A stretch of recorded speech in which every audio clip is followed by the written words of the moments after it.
A new battle today. His opponent, the United States government and its hardline stance toward Cuba. Let's get the story from our State Department correspondent, Zane Verjee. Zane, what's going on?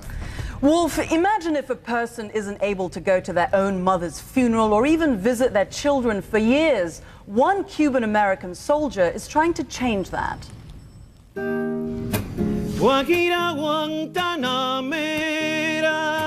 It's a long way from a Cuban prison cell to serenading a United States congresswoman in Washington. Carlos Lazo wants the U.S. government to change its tune on laws that prevent Cubans in America from going home to visit their families. Imagine if you are not able to talk to your kids, to see your family, to go to the funeral of your mother. Lazo has been through this. He was thrown in a Cuban jail for a year for trying to escape, but finally succeeded in 1992, floating on a raft.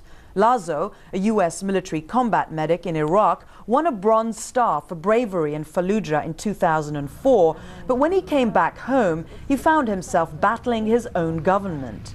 I tried to visit my children in Cuba, and due to the new restriction that the administration put in place, I couldn't go.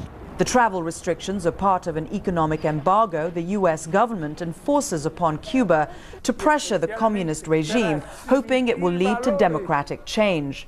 Lazo says he made a strong case and was eventually allowed to bring his two sons from Cuba to his home in Seattle. He says most haven't been so lucky. Lazo is marching down long Washington corridors, trying to get the rules changed for all Cubans, who now can only visit their families once every 3 years. To have a policy that's based on politics is not right. He's having some success. Congresswoman Joanne Emerson, a Republican from Missouri, is on his side. It's real hard to argue that you shouldn't be able to go see your family.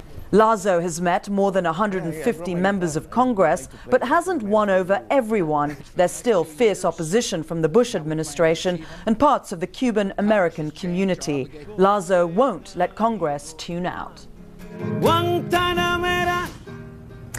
And Wolf, Lazo says U.S. policy toward Cuba hasn't really worked for the last 50 years. He says it's not brought about democratic change in Cuba, and all it does is really hurt ordinary Cubans. Wolf? Zane Verjee reporting for us from the State Department. Thanks, Zane. Let's check in with Carol once again. She's monitoring stories incoming to the Situation Room right now. Carol, what